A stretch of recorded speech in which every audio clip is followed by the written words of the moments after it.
Le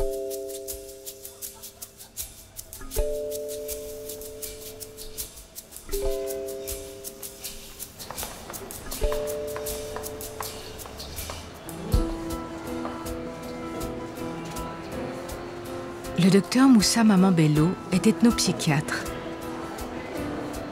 Les hôpitaux parisiens font régulièrement appel à ses services pour la prise en charge psychologique de patients africains déstabilisés par le sida.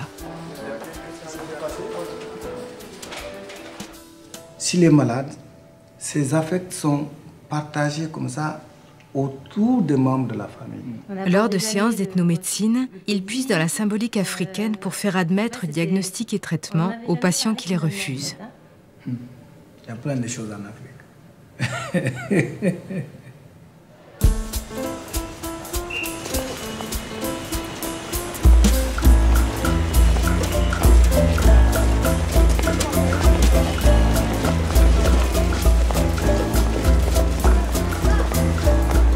Dans le quartier de la Goutte d'Or, Moussa a créé l'association Uraka, l'unité de réflexion et d'action des communautés africaines.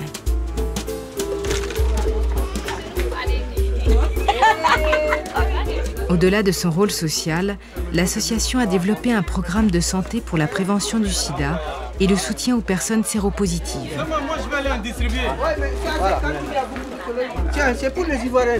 Non, toi, c'est bon. Dans ses consultations d'ethnomédecine, Moussa travaille avec l'aide de médecins et de médiateurs culturels. Pour la première fois, quand on vous a annoncé que vous avez un problème de santé, qu'est-ce qui s'était passé dans la tête? Je voyais la mort, je me disais que c'était fini. Est-ce que vous êtes suivi à l'hôpital? Je suis suivie, mais j'ai du mal à prendre le traitement qu'on m'a donné. Qu'est-ce qui se passe dans votre tête si on vous demande de prendre le traitement? Il y a quelque chose qui vous bloque? Parce que je ne crois pas trop à cette maladie qui m'arrive. J'ai du mal à comprendre ce qui s'est passé. Quand j'ai appris que j'avais cette maladie, j'ai décidé d'aller au pays. Et puis là-bas, j'ai été soignée par un guérisseur qui m'a donné un traitement et qui m'a dit de ne pas prendre un autre traitement que celui-là. D'abord, dans un premier temps, il y a ce problème d'angoisse que vous ne croyez pas à cette maladie. Et après, il y a ce voyage en Afrique où le guérisseur vous a dit de ne pas prendre autre traitement que ça. Et comme vous vous sentez mieux, vous dites, bon, ben, c'est que le guérisseur a dit certainement, c'est bon. Oui, c'est ça. Ouais. Mais malgré tout, est-ce que vous avez expliqué ça à votre médecin hospitalier qui vous soigne? Je me suis dit que peut-être qu'il ne comprendrait pas. Si, Mais non, je ne lui ai pas dit que j'allais voir un guérisseur. Ah, d'accord. Bon. À quoi tu penses, toi Quand on a vu qu'il y avait ça, elle s'est posé beaucoup de questions. Pourquoi ça lui tombait sur la tête et pourquoi c'était à ce moment-là.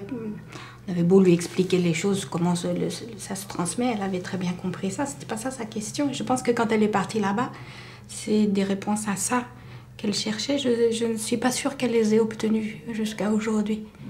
Et donc je pense que c'est pour ça qu'elle n'arrive pas tellement à prendre ses traitements. Il vous a donné des plantes. Est-ce que vous avez le nom de plantes? Non, il ne vous a pas dit...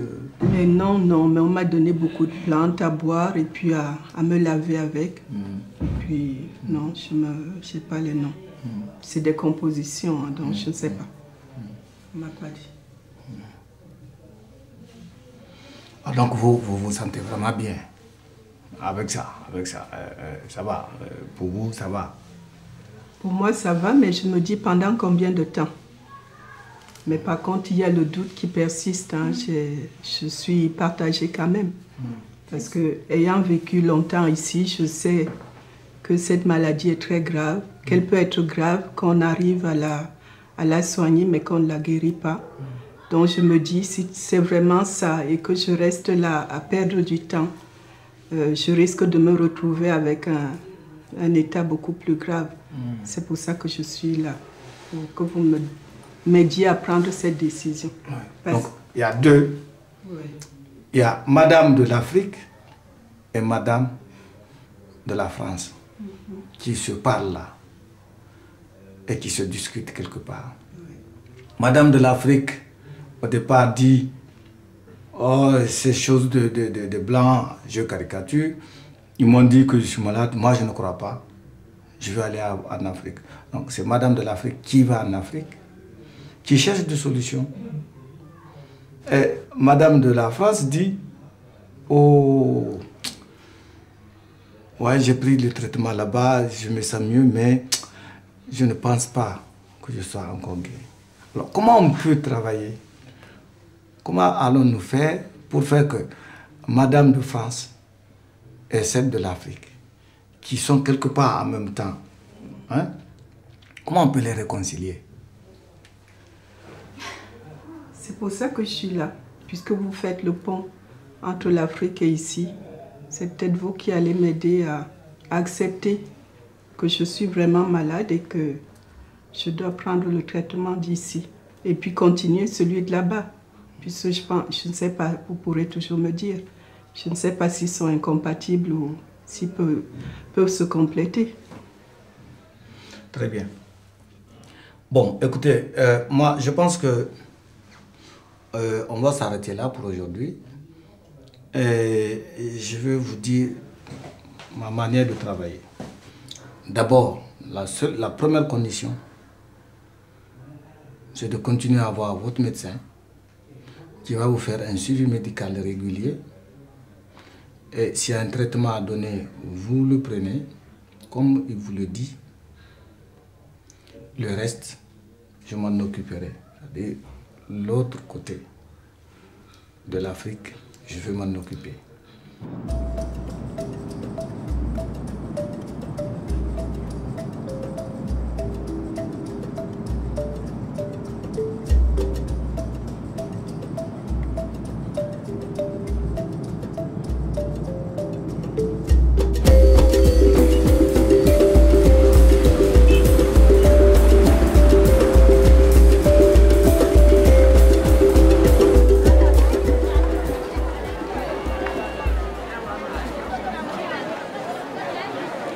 Qui sont ces guérisseurs qui prétendent traiter le sida?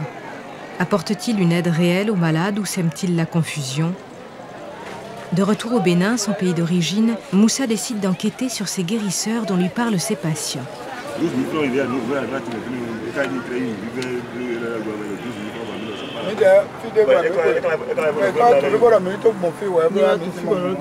Qu'est-ce qu'ils sont venus acheter là? C'est l'écorce d'un arbre qui est très nécessaire. Le gars vient de la frontière Nigeria, il cherche ça jusqu'à arriver ici. D'accord. Voilà. Alors donc vous vendez que les plantes ou bien vous soignez aussi avec les plantes? Nous soignons. Quelles sont les maladies courantes que vous soignez ici? En tout cas, moi je ne peux pas vous mentir, il n'y a pas une maladie que moi ne soigne pas. Est-ce que vous soignez aussi le sida? Vu nos plantes là, ce que moi je connais comme plantes racines, le sida ne peut pas être inguérissable. Les blancs en Europe, ils cherchent, ils n'en trouvent pas encore, ils n'ont qu'à savoir que le sida, par l'indigénat, on peut trouver plus.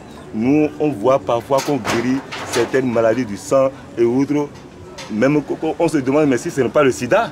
Mais il y a quand même des docteurs ici au Bénin, et particulièrement à Cotonou, qui disent qu'ils peuvent soigner le sida avec des plantes. Alors, est-ce que c'est avec vos plantes, à vous, ou bien... Oui, c'est ce que je vous dis. Parce que moi, je vois un peu dans les plantes, je vois que le sida est traitable. Oui. Le sida est traitable. Ça existait depuis. Donc, c'est pour ça, moi, j'aime trop les plantes. Même là où vous êtes maintenant, vous êtes en train de respirer. L'odeur des plantes, là, ça vous guérit. Hein. L'oxygène de ces plantes qui se dégagent là, entouré de vous, ça parle, parce que les plantes parlent. Les plantes, ils parlent. En Afrique, la propagation du virus s'est vite transformée en commerce très rentable. Sous le slogan « Sauvons l'Afrique avec des moyens locaux », une société spécialisée dans l'apithérapie vante les vertus d'un produit à base de miel comme traitement anti-sida.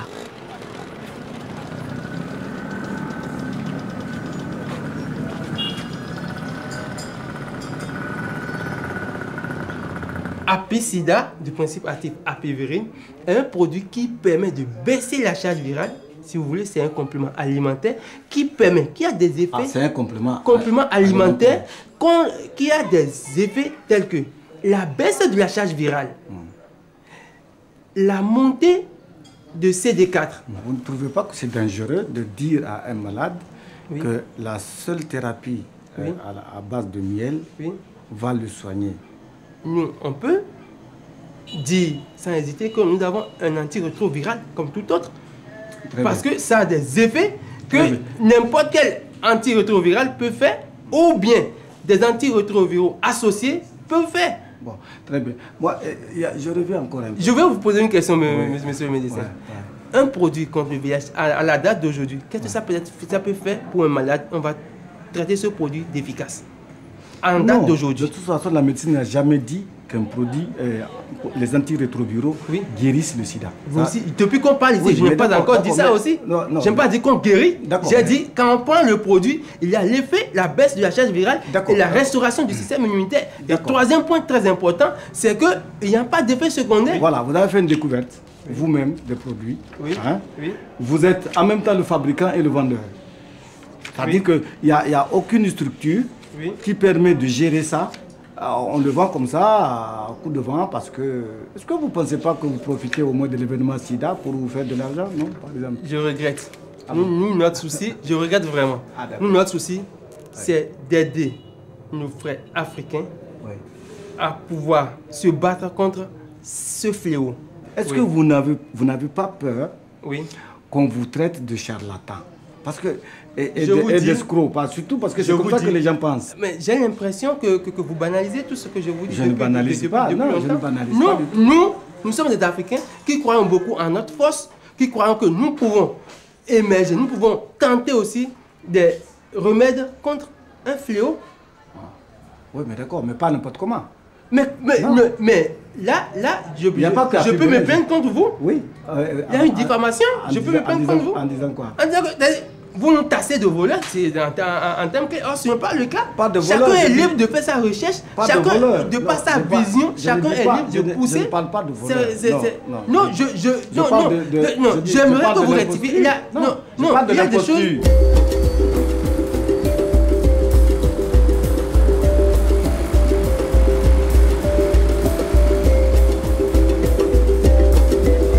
Quels sont les moyens dont dispose réellement l'Afrique pour faire face à la pandémie?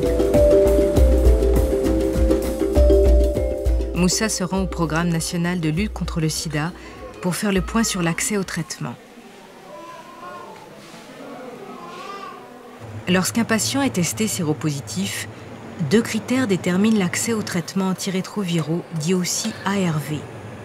Le taux de CD4, qui reflète l'efficacité des défenses immunitaires, et la charge virale qui établit la quantité de virus présente dans l'organisme. Seuls les malades ayant atteint un stade très avancé de l'infection sont éligibles au programme de distribution des ARV.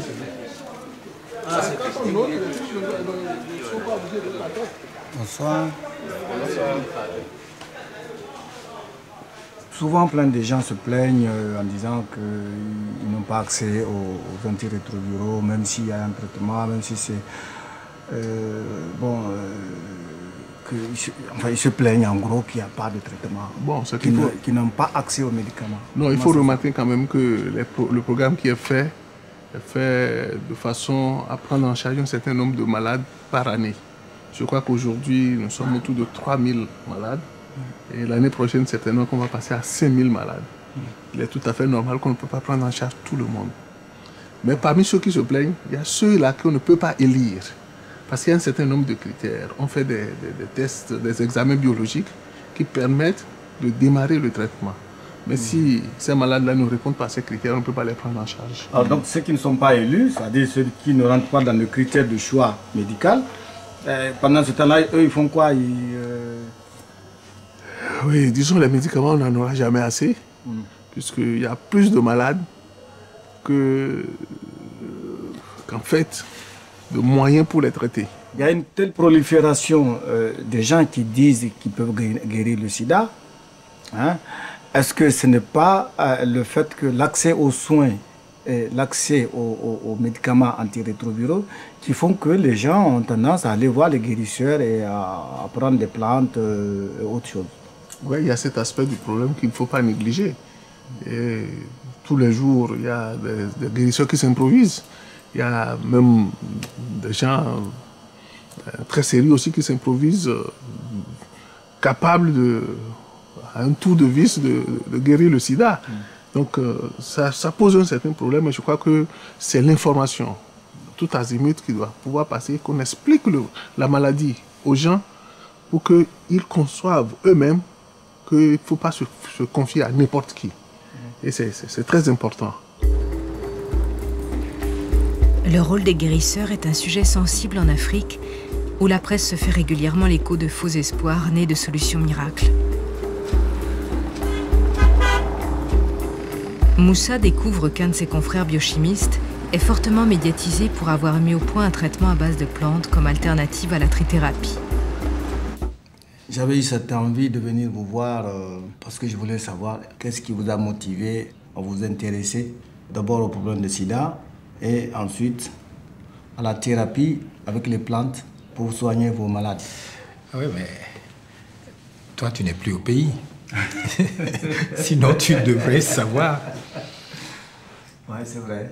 Ouais, le problème, c'est que, et malheureusement, et tu sais qu'il y a à peu près 38 millions de malades aujourd'hui du sida.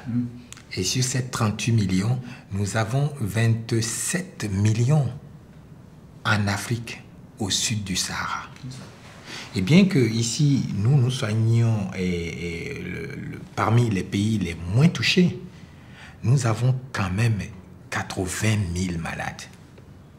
Et sur ces 80 000 malades, nous avons 12 000 qui attendent, qui désespèrent d'avoir un traitement, qui attendent la trithérapie et qui sont en train de mourir. Alors, tous les efforts de tous les bailleurs de fonds ne permettent de prendre en charge que 5 000 malades. Alors, dans ces conditions, qu'est-ce qu'on fait? Est-ce qu'on attend que la communauté internationale, qui veut coûte que coûte trouver les milliards qu'il faut pour nous soigner, trouve de l'argent, achète la trithérapie et nous l'apporte? Ce que je voudrais savoir, vous êtes pour la trithérapie ou bien vous êtes contre la trithérapie? Ah, Moussa, tu ne vas pas me faire dire des choses. Non, la question n'est pas là. Si j'avais la trithérapie, je donnerais à tout le monde. Bien, maintenant, je donne la trithérapie et les malades échappent à la trithérapie. Qu'est-ce que je fais? Je te pose la question là. Alors, qu'est-ce que je fais? Je ne sais pas, je ne peux pas répondre à ça. Je vais en brousse chercher toutes ces plantes qu'on donne dans les problèmes de virus et tout ça, parce que tu es médecin et tu sais ça, et tu essayes et tu vois, et tu essaies de voir ce qui se passe. Et c'est ce que nous avons fait. Est-ce que vous n'avez pas peur de vos pairs médecins, c'est-à-dire vos collègues, qui risquent de dire, voilà, un professeur qui fait la recherche, qui... Oh, est-ce qu'il ne fait pas le business sida parce que ça rapporte de l'argent, ou alors est-ce que vous n'avez pas peur qu'on vous considère comme un charlatan? Merci beaucoup. Merci beaucoup, Moussa. Merci beaucoup.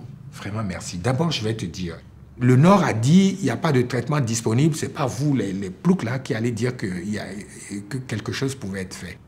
On n'a plus de personnalité propre. Quand ils disent, bon, il y a un traitement et tout ça, on attend, on dit, il n'y a que ceux qui ont le traitement et tout ça. Qu'est-ce que ça veut dire? Mais nous avons eu une médecine. Comment nous avons fait avant? D'accord. Tu peux demander aux malades que tu vas voir là. Tu verras leurs résultats. Vous avez fait le test où? À l'hôpital aussi? À l'hôpital. À l'hôpital. Oui. Et on vous a dit, voilà, que madame, je suis séropositive. Que vous êtes séropositive. C'est là. Et après, on vous a dit que... Je vais commencer par prendre les soins chez eux. Et vous avez commencé les soins. Et comment ça s'est passé quand vous avez commencé à prendre les soins? Réellement, on me donnait les médicaments. Bon, je ne me sentais pas du tout bien. Bon, il y en a des moments où on dit les médicaments sont terminés, il faudra revenir. et tout. Et donc il y a des ruptures de médicaments. Et des fois, on arrête les traitements. C'est là que je dis non, moi, je ne vais pas me toxiquer pour ces médicaments. Moi, je vais arrêter. Vous ne comprenez pas, on vous dit d'arrêter, vous allez recommencer. Tantôt, il n'y a plus de médicaments, il faut repasser. Et tous les malades crient. Il y a les malades, beaucoup de malades qui sont à l'hôpital là-bas. Alors, tu vois, par exemple, ici, tu vois, cet examen, je l'ai fait le 26 juin. Et quand elle est arrivée ici, le CD4, c'était 160. On l'avait mis sous traitement, mais elle ne supportait pas du tout. Donc, je l'ai reprise et je lui ai donné nos plantes. Voilà. Et voilà ce que ça a donné. Elle a 374. Ouais. Et selon les critères, elle n'est pas malade, là. Elle est séropositive, mais saine.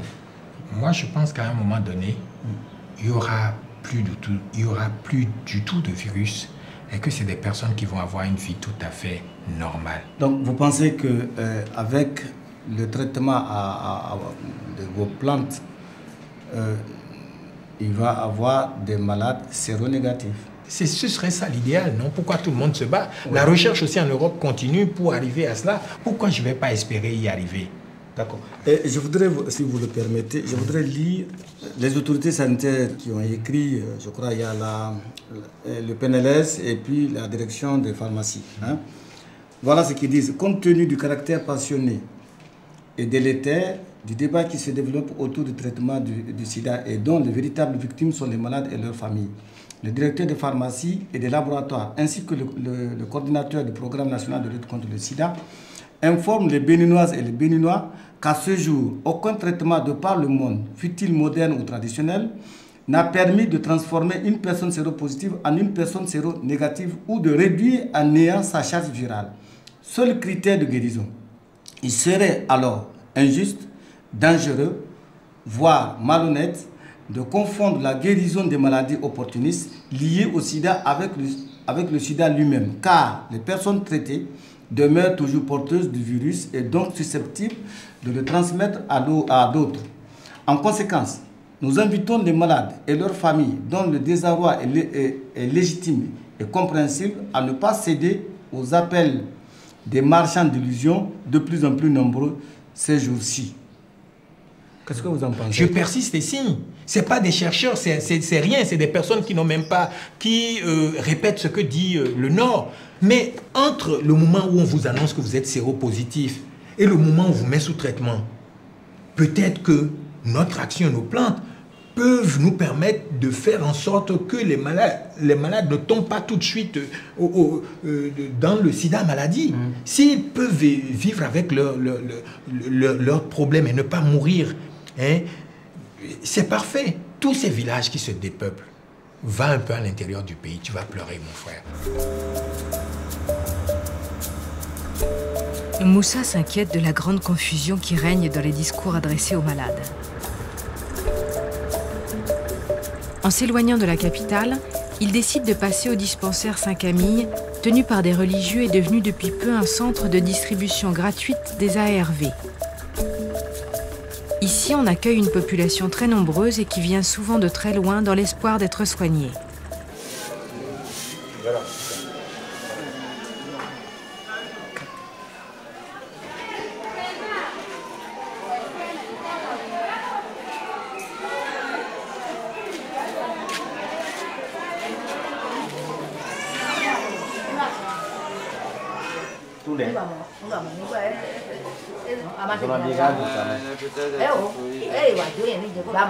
La peau très sèche. Tu as reçu de la pommade? Oui. Est-ce qu'il va bien, la sœur? J'ai beaucoup de choses. Je vais donner un peu de laxatif. Peut-être ça va le soulager. On dit lui de ne pas avoir peur de mettre de la pommade. Hein? On en a encore, mais là c'est vraiment très très sèche. Alors, pommade, tu es encore très maigre. Hein? Est-ce que tu fais travailler un peu tes muscles?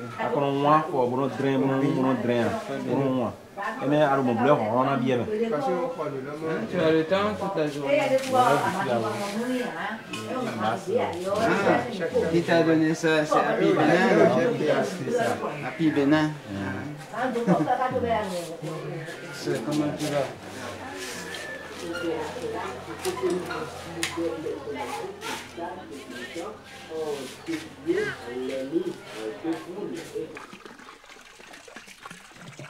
Pour traiter leurs malades, ils utilisent aussi la spiruline, une microalgue verte, très riche en protéines, vitamines et acides aminés, qui contribue au renforcement des défenses immunitaires. Découverte pour la première fois aux abords du lac Tchad, elle est utilisée en médecine traditionnelle depuis des siècles pour lutter contre la malnutrition. Avant 70, nous, on avait quelques algues comme ça que les Peuls utilisaient. Ah bon? Mais la sécheresse des années 70 a fait que tout a disparu. Ouais. Et ça, on en utilise. Nous, on a les ARV depuis 1 an à peu près. Donc avant, je n'avais que ce recours, les compléments alimentaires. C'est vraiment le remède à la malnutrition dans les pays pauvres. Mais ce n'est pas défendu suffisamment. Je ne sais pas pourquoi. Mais les laboratoires, les lobbies des laboratoires, je ne pense pas qu'ils puissent accepter facilement. Oui, voilà, ils auront moins de recettes, c'est vrai. Qu'est-ce qui compte? Soigner des populations entières ou bien donner des revenus à certains? Comment vous êtes arrivé à introduire dans l'alimentation des malades atteints de VIH la spiruline? Alors, je me suis rendu compte que la spiruline correspondait exactement aux besoins des malades. Ils peuvent à peine avaler un minimum de produits liquides.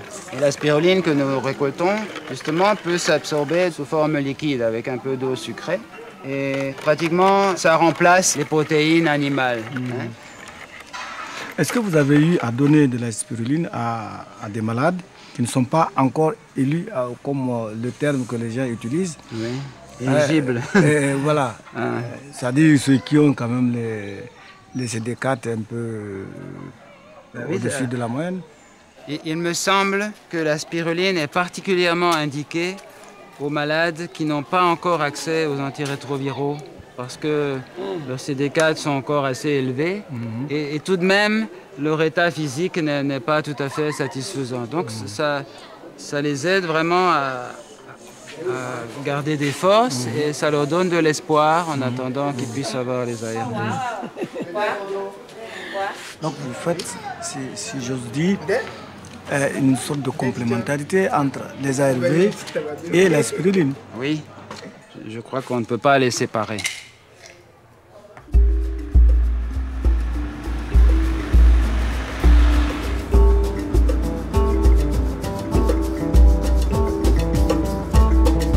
Nous approchons de l'axe frontalier qui sépare le Bénin du Niger et du Nigeria. Cet axe de migration importante favorise la prostitution et la propagation du virus jusque dans les régions les plus reculées. Ici, l'action et le discours des guérisseurs deviennent essentiels. Au contact direct avec les populations, ce sont les premiers acteurs de soins et de prévention.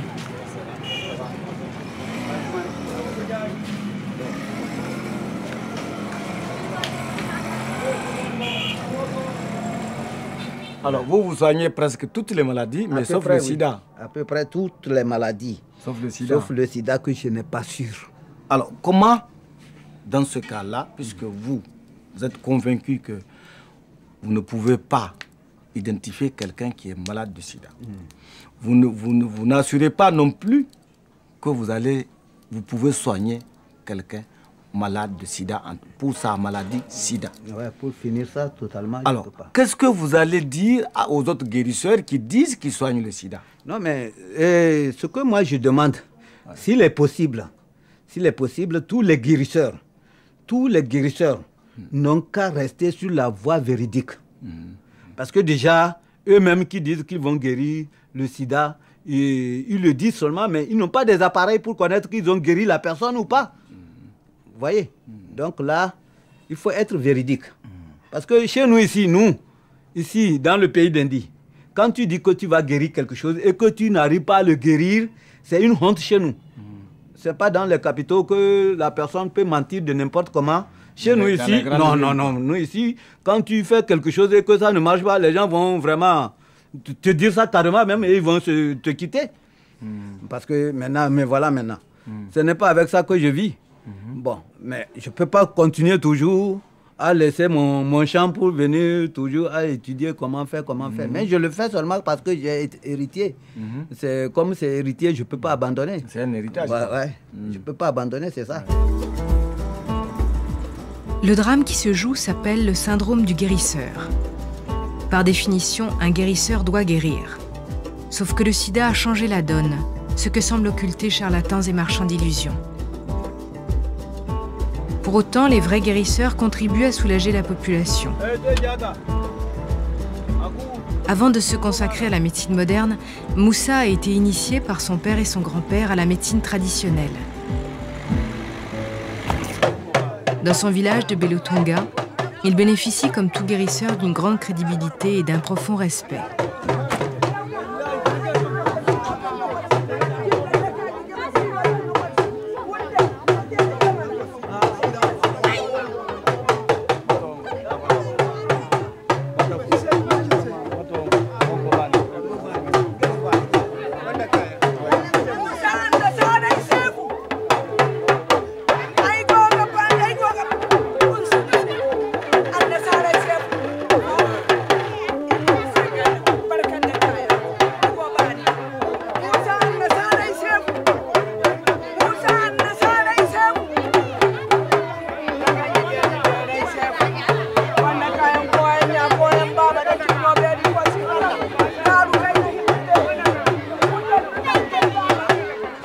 Je l'aime quoi? Trop. Je sais pourquoi moi je l'aime. On voulait régler un problème conflictuel entre un garçon qui a un problème d'infection à VIH et sa femme.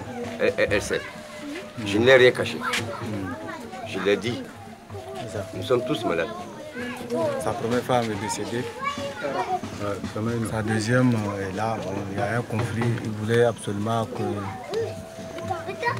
je puisse venir témoigner de la réalité. Parce que la belle famille, j'imagine que c'est faux ce qu'il dit. Je m'en fous. Moi, je lui ai dit ça. Mais il ne croit pas. J'ai dit à ma femme. Ma femme, je lui ai dit ça. Mais si le père veut qu'il entende aussi, il faut qu'il entende. Mais je ne le dirai pas. Un point très. Toi non plus, tu n'as pas le droit de dire à... Moi, je peux dire ça. Hein. Si le temps arrive, je lui ai dit ça. Hein. Je suis con. Hein. Et tu as me moi, je sais que je vais sauter. Na sauté moi on ben na san to ba su daga dodi ha a mu kai na bure ba ya nan kalon kai bala me san ku mais je n'aime pas les choses comme ça il faut que les parents s'aient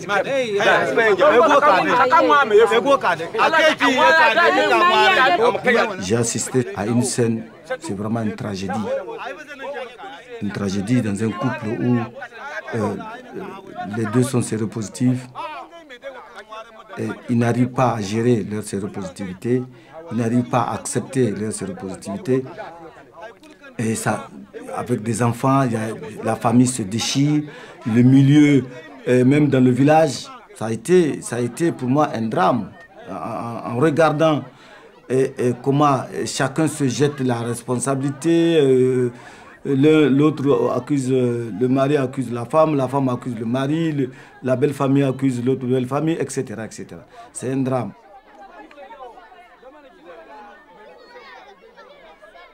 Pourquoi il y a ce drame? Pourquoi il y a cette manière d'expliquer les choses? C'est parce que les gens ne comprennent pas. Ils ne comprennent pas pourquoi, avec tous ces fléaux que l'Afrique a déjà connus, et encore un autre fléau qui vient s'ajouter. Et on n'arrive pas, la médecine n'arrive pas à leur expliquer, ne serait-ce que par des phrases très simples, culturelles, que les gens peuvent dire. Mais on ne peut pas admettre de... je suis désolé, hein, tout médecin que je suis, je ne supporte pas, moi, même si je suis malade scientifique, je suis médecin scientifique, tout ce que vous voulez, je ne peux pas supporter qu'on me dise je suis malade, je suis séropositif, voilà, tu es séropositif, va d'abord, on ne peut pas te soigner, mais vas-y, c'est quand tu vas tomber malade qu'on va s'occuper de toi. Mais les gens ne peuvent pas comprendre ça. Et je suis convaincu que, avec peut-être les guérisseurs traditionnels, en essayant de les organiser, Ils peuvent avoir des discours qui vont permettre aux malades de comprendre ce qui leur arrive. Et c'est voilà la nécessité aussi d'organiser les guérisseurs traditionnels. De les former aussi autour de cette maladie que l'Afrique n'a pas eu le temps culturellement de l'intégrer dans les langues. S'il y a une faculté de médecine africaine, on peut pouvoir trouver des mots qu'on peut utiliser pour que les gens puissent comprendre ce qui leur arrive, pour éviter ces genres de tragédies qu'on rencontre un peu partout dans les familles africaines. Surtout dans les villages éloignés, où les gens, c'est comme si c'est les dieux qui sont tombés sur leur tête quand on dit qu'un couple est séropositif. Parce qu'ils ne comprennent pas. Il ne suffit pas d'expliquer, il ne suffit pas de dire. Il y a une manière de dire.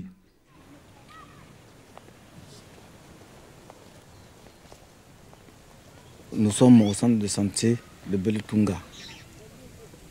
Dans ce centre, j'ai essayé de faire un syncrétisme. Donc, j'ai voulu faire à la fois la médecine moderne et la médecine traditionnelle parce que j'avais été formé par mon grand-père.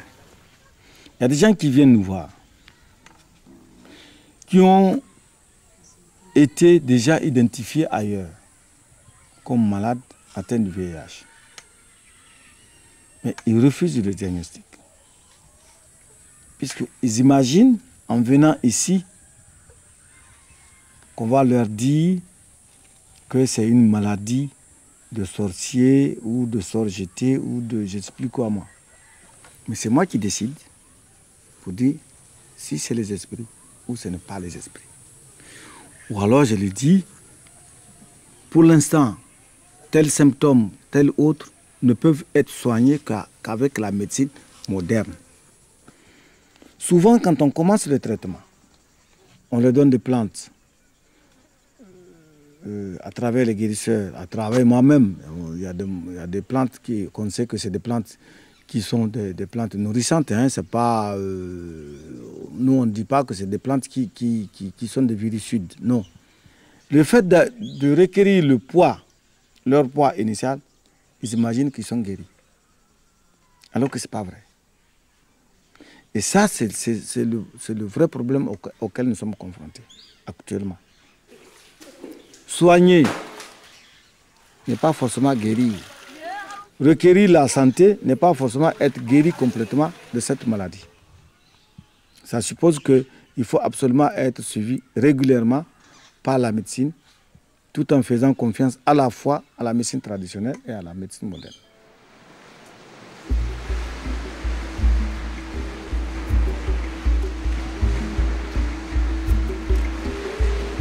Moussa décide de poursuivre son enquête au Sénégal, là où il a fait ses premiers pas dans la médecine moderne.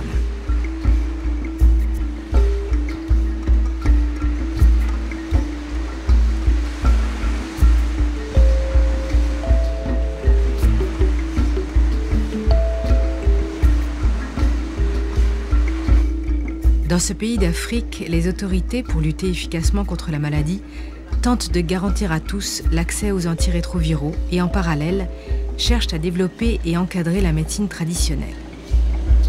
Et les antirétroviraux, sont-ils vraiment sur l'ensemble du territoire? On peut l'avoir, ils sont disponibles partout? Oui, effectivement,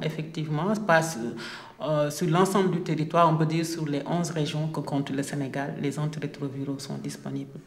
Dans votre file active de malades, est-ce que vous avez des déperditions? Oui, naturellement, on a des pertes de vue. Est-ce que vous avez cherché à savoir pourquoi il y a ces pertes de vue? À mon avis, c'est multifactoriel. Il y en a qui sont fatigués de prendre les médicaments, ou bien qui se sentent mieux, qui croient qu'ils sont guéris, ou bien il y en a qui arrêtent pour aller dans la médecine traditionnelle ou vers d'autres types de médecine. Mais qu'est-ce que vous pensez de la médecine traditionnelle? C'est une médecine que je ne maîtrise pas. Donc je ne peux pas la rejeter d'emblée, mais je ne peux pas l'accepter d'emblée aussi. Parce que nous, au Sénégal, il y a une dynamique pour rapprocher ces deux médecines. Mon utopie dans ma tête, c'est peut-être un jour de créer une faculté de médecine traditionnelle, soit ici à Dakar, ou quelque part en France, dans une université française. Oui, il faut normaliser ça, formaliser ça, il n'y a pas de problème. Le risque, c'est de tomber sur des charlatans qui ne maîtrisent pas ce qu'ils font et qui font des dégâts. Donc, parce qu'il faudrait que les gens sachent maîtrisent bien tout ce qui est toxicité des médicaments traditionnels, les posologies et tout ça. Oui, tout à fait. Ça, je suis d'accord avec vous. Parce que ça, c'est important.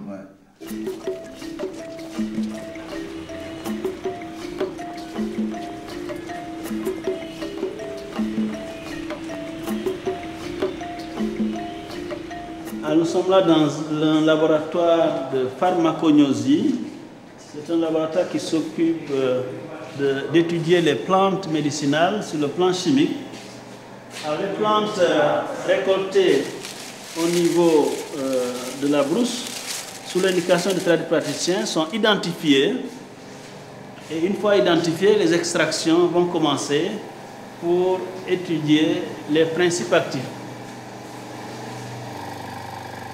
Les plantes qui ont eu des tests positifs sont formulées pour une utilisation par les malades. Donc nous connaissons les doses qu'il faut prendre et ces doses sont indiquées sur des étiquettes pour éviter des intoxications. Ça fait plus de 10 ans que vous faites ces recherches ici sur les plantes. Est-ce que là, vous avez trouvé des plantes antirétroviraux, non? Des principes actifs antirétroviraux, non? Alors, il se trouve qu'au Sénégal, il y a des plantes qui renferment des principes actifs qui sont de probables antiviraux. Évidemment, on ne peut pas les comparer aux ARV de synthèse, qui sont beaucoup plus agressifs et probablement plus efficaces. Mais ces molécules naturelles peuvent participer parfaitement à la prise en charge, en tout cas à une stabilisation ou à l'amélioration de l'état des malades. Donc vous ne voyez pas d'inconvénient que la médecine moderne et la médecine dite traditionnelle africaine cohabitent? Je pense que s'il y a un terrain sur lequel ces deux médecines doivent cohabiter, c'est bien le sida. Tous les moyens doivent être mis à contribution pour vaincre le sida, mais également pour prendre en charge cette pandémie. Merci, professeur. Merci beaucoup.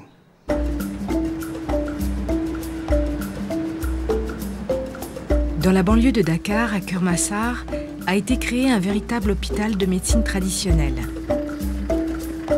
Les meilleurs guérisseurs du pays se sont réunis dans un même lieu pour accueillir les malades et échanger leur savoir en matière de plantes médicinales.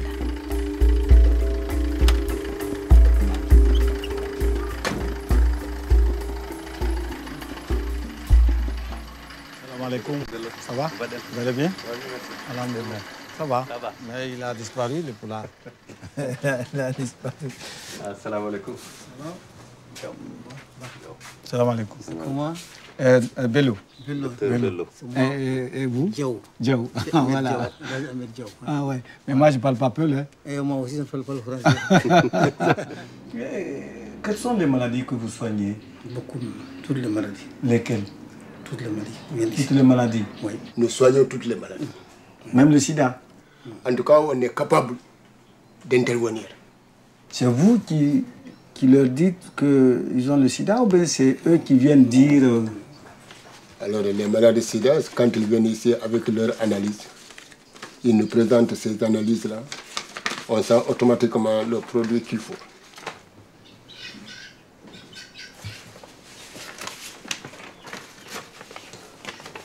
Ce sont les plantes de Diaw qu'ils consomment. Alors actuellement, il peut manger comme il le veut. Il peut dormir comme il veut. Il fait tout ce qu'il pouvait faire. Il peut aller avec les gens. Autrefois, on le fuyait. Mais maintenant, on l'accepte. D'accord. Monsieur Diaw, vous utilisez une plante ou vous utilisez plusieurs plantes? Ça dépend. Ah, ça dépend. Ça, c'est mon savoir, ça. Oui, d'accord, mais je n'ai pas dit de me dire les plantes. Alors, il prend beaucoup de plantes. Pour une seule personne? Pour une seule plante. Pour une seule personne et pour une maladie. Ah, alors, pour la maladie de celui-là, il a utilisé combien de plantes? Alors, il y a 4 plantes. 4 plantes? Voilà. Pour le soigner? Oui. Est-ce que M. Diaw peut nous montrer les différentes plantes qu'il cueille, parce que j'ai appris quand même qu'il y a des plantes ici non? Voilà. Vers où? Le guérisseur dit, je ne fais que soigner. Je ne guéris pas, je soigne. Je pense que c'est un grand pas pour l'Afrique.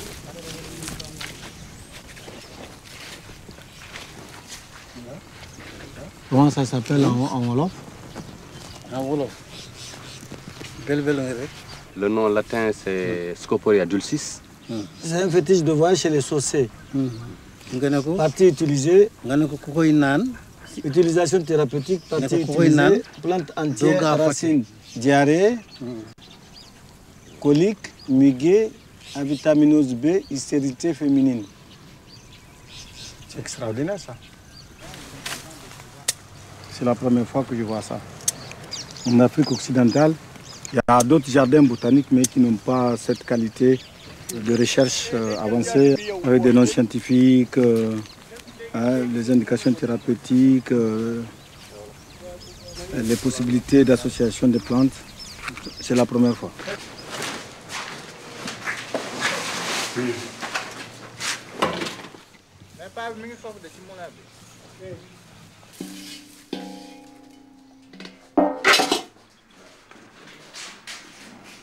Là, on est en train de préparer un mélange de poudre qu'on nomme SM10 et qui entre dans la base de la préparation du VH.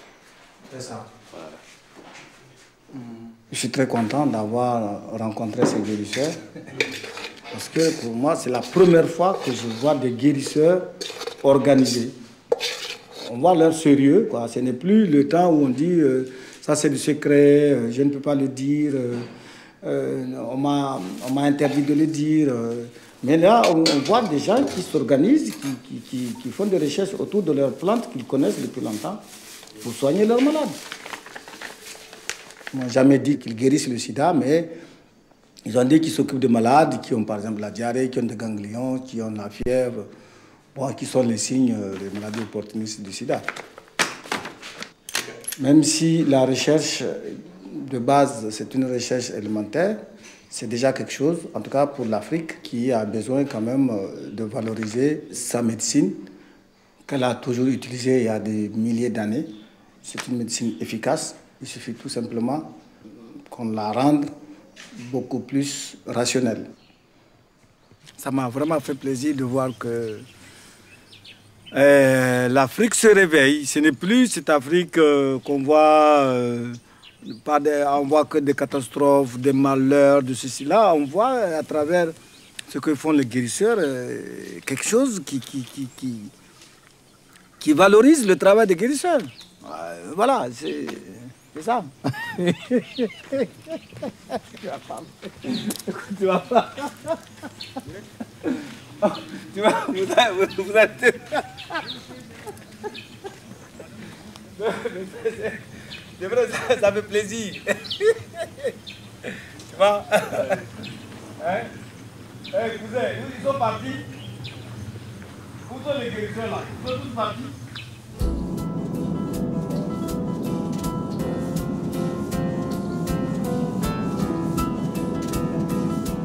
Conscient de l'intérêt de poursuivre la recherche sur les connaissances des guérisseurs et sur la nécessaire collaboration entre les deux médecines, Moussa cherche à mobiliser d'autres soutiens et rencontre le professeur Luc Montagnier. Dites-moi, vous, en tant que sommité médicale, puisque votre parole fait foi, à quand la collaboration entre les chercheurs occidentaux et les guérisseurs traditionnels en Afrique pour soigner les malades atteints de VIH? Ce qui peut être apporté notamment par les traditions de pharmacopée africaine, par les plantes notamment, doit s'ajouter et non pas remplacer la trithérapie. Il y a un certain nombre d'extraits de plantes qui ont montré des activités contre l'infection par le virus du sida ou pour ralentir l'évolution. Donc prendre dans la pharmacopée africaine, puiser dans cette expérience de plusieurs siècles, plurimillénaire si vous voulez, c'est une des solutions. Je ne dis pas que ça va remplacer les traitements que le Nord apporte. Je pense que c'est complémentaire. Je pense que la plupart de ces produits n'agissent pas directement sur le virus, mais agissent en stimulant les défenses immunitaires et aussi, pour le moment, en ayant des effets antioxydants. Moi, je suis vraiment partisan de la trithérapie. Mais j'essaie d'aider mes malades avec les plantes que je pense qu'ils peuvent leur apporter quand même comme des adjuvants alimentaires.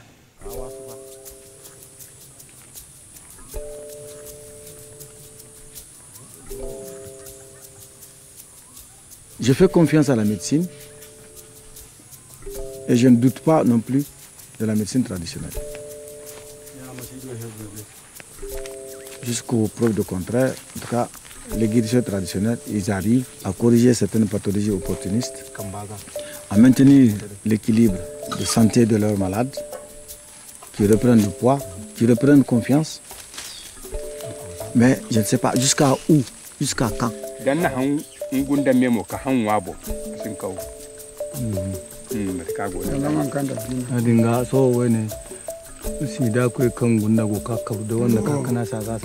Je ne les interdis pas d'aller voir des guérisseurs. Mais j'ai dit aux guérisseurs, venez, il faut leur faire part que vos plantes que vous donnez, ça ne suffit pas.